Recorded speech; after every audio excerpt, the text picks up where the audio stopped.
Salut!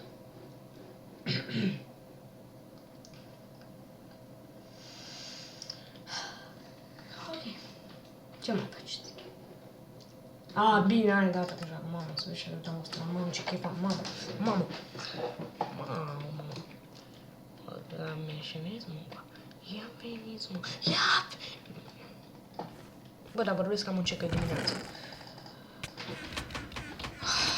Să-mi dă piciorul cu ea din ce stă în primul meci.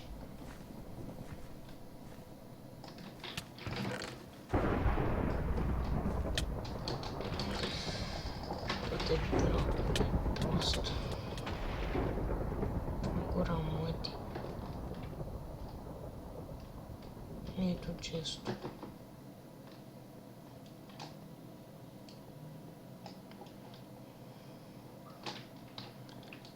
Nici nu știu ce dracu caut aici, dar...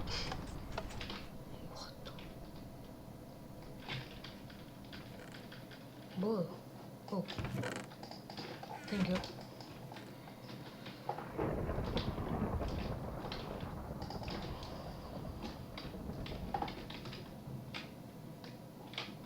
Bă, mi-e frică. Am decât un topor de lemn și n-am mâncare. Da, nu cred că se poate întâmpla nimic, nu. Nu. Ok.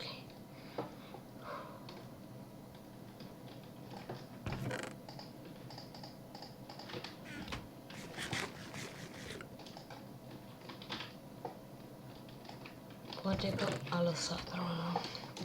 Dar cine mai joacă fără rol în ziua de azi? Da. Aia deja s-au făcut cu armură.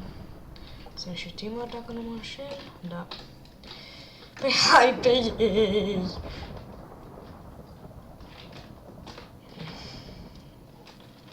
Și am văzut ce aș putea să fac în cauza asta.